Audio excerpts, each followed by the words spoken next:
Hi guys, कैसे हैं आप सब लोग। आज की क्लास में हम एक्सरसाइज 1.5 करने वाले हैं। तो चलिए आइए इसके बेसिक कॉन्सेप्ट समझ लेते हैं। जैसा कि आप सभी देख सकते हैं कि यहाँ पे मैंने एक डिजिट ली हुई है और जिसका पावर 4 है। अब देख लेते हैं पहले कि इसे हम क्या क्या बोल सकते हैं। इसको गाइज हम बोलते हैं बेस, इसको हम बोलते हैं एक्सपोनेंट, या फिर इसे पावर बोल सकते हैं। चलिए अब चलते हैं एक्सरसाइज पे। एक्सरसाइज के पहले क्वेश्चन का फर्स्ट पार्ट देख लेते हैं। ये क्वेश्चन हमें इस फॉर्म में दिया हुआ है, इसे हमें नॉर्मल फॉर्म में करना है। इसे कैसे करेंगे, सबसे पहले हम ये देख लग सकते हैं कि जो 64 है इसे हम किस टाइप में लिख सकते हैं। तो आप यहाँ पे देख सकते हैं कि 2 इंटू 2 इंटू 2 इंटू 2 इंटू 2। अब इसको कैलकुलेट करके देख लेते हैं। 2 दूनी 4, 4 दूनी 8, 8 दूनी 16, 16 दूनी 32, एक दो और ले लेते हैं, 32 दूनी 64। हम इसको इस टाइप से भी लिख सकते हैं कि 2 की पावर 1 2 3 4 5 6, 2 की पावर 6। हम इसे इस टाइप से भी लिख सकते हैं। आप यहाँ पे देख सकते हैं कि ये भी पावर है और ये भी पावर है, तो पावर को पावर से क्या कर देंगे, मल्टीप्लाई कर देंगे। और यहाँ पे हमने ब्रैकेट लगा दिया है।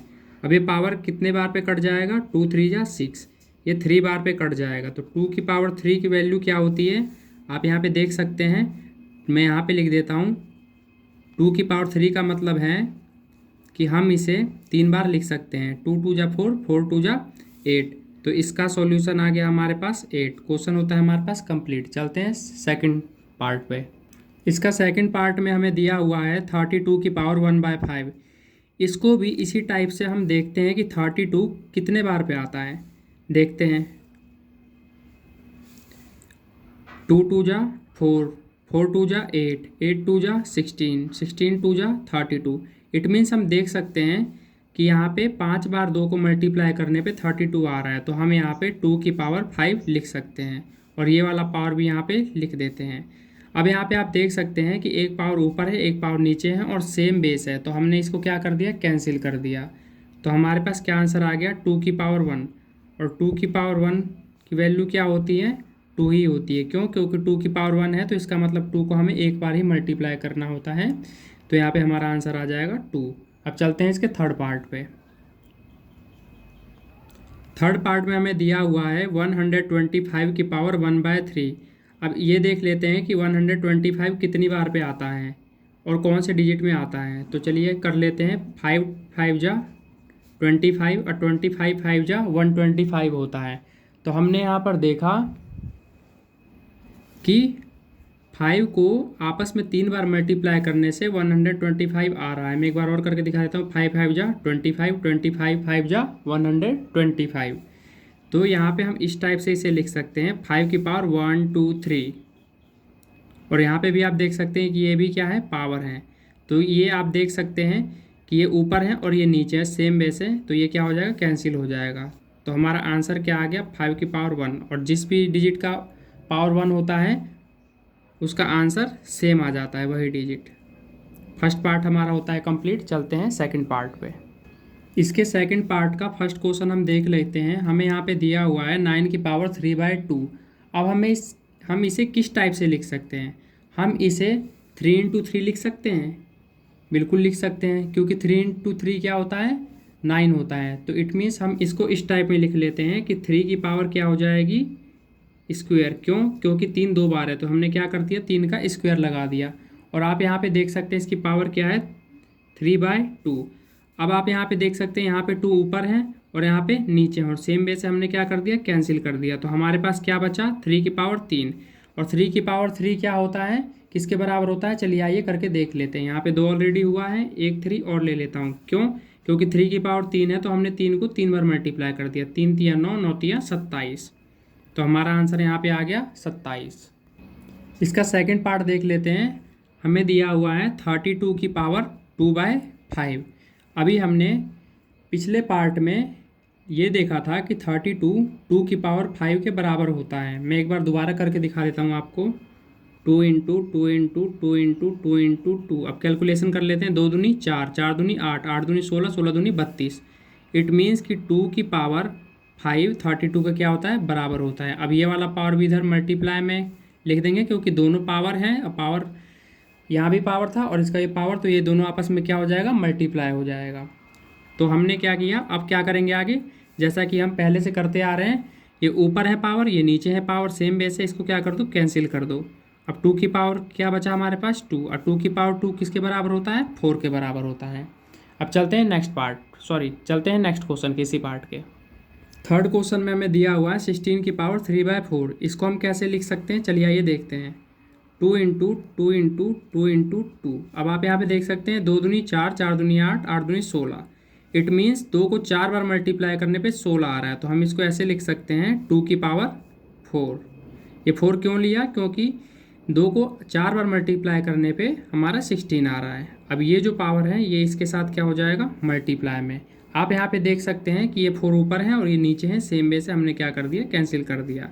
तो हमारे पास 2 की पावर कितना बचा, 3। और 2 की पावर 3 किसके बराबर होता है, 8 के बराबर होता है। आप यहाँ पे देख सकते हैं 2 को 3 बार मल्टीप्लाई करते हैं, 2 दूनी 4, 4 दूनी 8। तो हमारा आंसर आ गया 8। चलते हैं नेक्स्ट क्वेश्चन पे। नेक्स्ट क्वेश्चन में हमें दिया हुआ है 125 की पावर इनवर्स 1/3। यहाँ पे आपको एक नई चीज़ देखने को मिलेगी, अभी आपको बताऊंगा इसे सॉल्व कैसे करना है। सबसे पहले हम ये देखते हैं कि 125 कौन सी डिजिट को कितने बार मल्टीप्लाई करने पे 125 आ सकता है। तो यहाँ करके देखते हैं 5 से। अभी हमने किया था, मैं दोबारा बता देता हूँ। आप यहाँ पे देख सकते हैं कि 5 को 3 बार मल्टीप्लाई करने पे हमारा 125 आता है। कैसे, 5 5 जा 25 और 25 5 जा 125। तो इट मीन्स हम इसको इस टाइप से लिख सकते हैं कि 5 की पावर 3। क्यों लिखा 3, क्योंकि 3 बार मल्टीप्लाई कर रहे हैं 5 को। अब इसको मल्टीप्लाई करना है हमें इनवर्स 1/3 से, ठीक है। अब आप यहाँ पे क्या कर सकते हैं, इसको आप माइनस ही बोल सकते हैं, कोई दिक्कत नहीं है। ऊपर 3 है, नीचे 3 है, हमने इसे क्या कर दिया, कैंसिल कर दिया। तो हमारे पास क्या आंसर आ गया, 5 इनवर्स 1। ये हमारे पास क्या आ गया, आंसर आ गया। अगर आप ये इन्वर्स हटाना चाहते हैं तो ये इन्वर्स कैसे हटता है, इस 5 को आप नीचे लिख दीजिए। तो यहाँ पे क्या हो जाएगा, 5 की पावर 1। ये इन्वर्स क्या हो जाएगा, हट जाएगा। और 1 में 5 की पावर 1 क्या आ जाता है, 5। लेकिन हमारे बुक में यहीं तक आंसर दिया होता है, तो आप यहीं तक करेंगे। ये मैंने आपको समझाने के लिए बता दिया कि इन्वर्स को कैसे सॉल्व किया जाता है। जैसे ऊपर है इन्वर्स 1, इन्वर्स हटाने के लिए इस वाली वैल्यू को पावर सहित आप नीचे ले जाइए और ये इन्वर्स ऑटोमेटिक हट जाएगा। नेक्स्ट स्टेप में क्या किया, 1 में 5 की पावर 1 किसके बराबर होता है, ये बराबर होता है 5 की पावर 1, 5 के बराबर। अब चलते हैं इसके नेक्स्ट पार्ट पे। नेक्स्ट पार्ट का फर्स्ट क्वेश्चन देख लेते हैं। क्वेश्चन में हमें क्या दिया हुआ है, 2 की पावर 2/3। इस डॉट का मतलब होता है मल्टीप्लाई। मल्टीप्लाई शो करने के लिए यहाँ पे डॉट लगाया गया है। यहाँ पे दिया हुआ है 2 की पावर 1/5। यहाँ पे आप क्या देख सकते हैं कि एक चीज़ क्या है, कॉमन है। क्या कॉमन है, बेस कॉमन है। अगर बेस कॉमन है तो आप यहाँ पे क्या करेंगे, जो चीज़ कॉमन हो उसे आप एक बार लिख लेंगे। और ये क्या है, ये है मल्टीप्लाई। क्या है ये, मल्टीप्लाई। और मल्टीप्लाई में पावर हमेशा क्या होती है, ऐड होती है। मैं यहाँ पे आपको रूल समझा देता हूँ मल्टीप्लाई का। जैसे मान के चलिए ये क्या है हमारा बेस, बेस को हमने a मान लिया फॉर्मूले के अकॉर्डिंग। ये क्या है, पावर, इसको हमने m मान लिया, ठीक है। यहाँ क्या है, मल्टीप्लाई। अब बेस क्या है, सेम है, तो यहाँ पे a लिखा है तो यहाँ पे भी a रहेगा। और पावर क्या है, अलग है, तो पावर एक को मैंने m माना, इसको मैं n मान लेता हूँ। क्यों, क्योंकि ये अलग है। अब देखिए यहाँ पे ये फॉर्मूला क्या कहता है कि अगर बेस सेम है तो बेस को हम एक बार लिखेंगे और ये जो पावर है, पावर क्या हो जाएगा, मल्टीप्लाई में ऐड हो जाएगा, ठीक है। ये क्या है, फॉर्मूला है, आप इसको याद कर लेंगे। आगे चलते हैं। ये हम इस फॉर्म में दिया हुआ है, हमें इसे इस फॉर्म में लाना है। तो हमने क्या किया, बेस को एक बार यहाँ पे लिख दिया और ये जो पावर है इसको क्या कर देंगे, ऐड कर देंगे, ठीक है गाइज। अब चलते हैं इसे। हमें क्वेश्चन को ज़्यादा लेंथी नहीं बनाना है, हम इसको रफ वर्क में सॉल्व करके डायरेक्ट यहाँ पे आंसर लिख सकते हैं। तो चलिए आइए हम इसको इधर रफ वर्क में सॉल्व कर लेते हैं। 2/3 है प्लस 1/5 है। आसान तरीके से बताता हूँ, 5 दूनी 10। आप इसको क्रॉस मल्टीप्लाई कर लीजिए क्योंकि छोटी रकम है। 5 दूनी 10, 3 एकम 3, प्लस है बीच में तो प्लस हो जाएगा यहाँ पे। 5 दिया क्या हो जाएगा, 15। तो हमारे पास क्या आ गया, पावर 13/15। तो हम यहाँ पे पावर क्या लिख देंगे, 13/15। ये हमारा हो गया सॉल्यूशन। चलते हैं इसके नेक्स्ट पार्ट पे।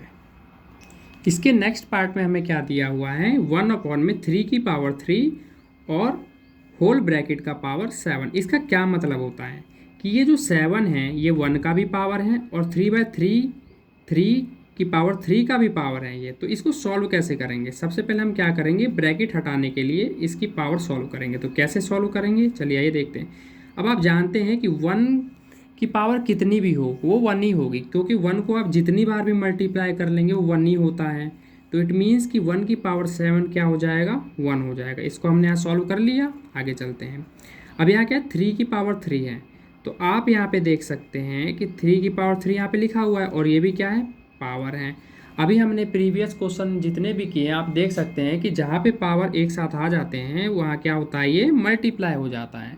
तो सेम ऐसे ही कर लेते हैं हम, पावर को पावर से क्या कर देंगे, मल्टीप्लाई कर देंगे। तो 3 साथे कितना हो जाएगा, 21। आंसर में हमें इसे इन्वर्स की फॉर्म में दिया हुआ है। तो इसे इन्वर्स की फॉर्म में कैसे करेंगे, मैंने आपको बताया था कि अगर आपको इन्वर्स की फॉर्म में लाना है तो वैल्यू क्या कर दीजिए, रेसिप्रोकल कर दीजिए। जैसे कि 1/3 की पावर 21 है, तो अब मैं इसको ऊपर ले जा रहा हूँ तो यहाँ पे क्या लग जाएगा, इन्वर्स लग जाएगा। यही हमारा आंसर है। अब हम इसका थर्ड पार्ट देख लेते हैं कि कैसे होगा। चलिए आइए देखते हैं। आप यहाँ पे देख सकते हैं कि यहाँ पे बेस क्या है, सेम है, और क्या है, डिवाइड में है, और पावर यहाँ पे क्या है, अलग अलग है। तो यहाँ पे भी एक आइडेंटिटी लगेगी, वो आइडेंटिटी मैं आपको यहाँ बता देता हूँ। जैसे कि मान लीजिए बेस को तो हम सेम रखते हैं, क्यों, यहाँ पे सेम बेस है इसलिए मैं सेम ही यहाँ पे अल्फ़ाबेट रखूँगा। ठीक है, ये इस फॉर्म में दिया हुआ है हमें। ठीक है, पावर अलग अलग है तो एक पावर को m मान लेता हूँ, एक पावर को n मान लेता हूँ। अब आगे चलते हैं, इस आइडेंटिटी को हम किस टाइप से सॉल्व करेंगे देखते हैं। यहाँ पे क्या है, बेस सेम है तो बेस को कॉमन लेके मैं एक बार यहाँ पे लिख देता हूँ, और पावर को क्या करूँगा, मैं पावर को माइनस कर दूँगा, क्योंकि ये क्या है, रूल है हमारा। ठीक है, या फॉर्मूला आप कह सकते हैं। अब चलिए फिलहाल हमें ये वाला क्वेश्चन इस फॉर्म में दिया हुआ है, हम इसे इस फॉर्म में लिख लेते हैं। आप यहाँ पे देख सकते हैं बेस क्या है, एक बार लिखा है, कॉमन ले लिया हमने। ठीक है, ठीक है। अब यहाँ पे देख सकते हैं m पावर ऊपर वाली ये ले लेते हैं 1/2 माइनस n पावर 1/4। अब इसको क्या कर देंगे, रफ वर्क में माइनस कर लेते हैं। क्यों, क्योंकि हमें क्वेश्चन को ज़्यादा यहाँ पे लेंथी नहीं बनाना है करके, तो ये आप रफ वर्क में भी कर सकते हैं। 1/2 माइनस 1/4, इसको सॉल्व कर लेते हैं। 4 एकम 4, मैंने यहाँ पे क्रॉस कर दिया, 4 एकम 4, 2 एकम 2, बीच में माइनस का साइन है, नीचे क्या आ गया, 4 दूनी 8, 4 में से 2 गया, कितना बचेगा, 2। अब यहाँ पे क्या है, 8 है। अब इसे हम काट देते हैं, 2 एकम 2, 2 चौके 8, तो हमारे पास क्या पावर आ गई, 1/4। तो यहाँ पे हम लिख सकते हैं कि 11 की पावर क्या आ जाएगी, 1/4। यह हमारा क्या हो जाएगा, आंसर हो जाएगा। चलते हैं लास्ट क्वेश्चन पे, उसके बाद हमारा एक्सरसाइज कंप्लीट हो जाएगा। इस क्वेश्चन में आप देख सकते हैं हमें दिया हुआ है 7 की पावर 1/2 मल्टीप्लाई डॉट मल्टीप्लाई के लिए लगाया जाता है 8 की पावर 1/2।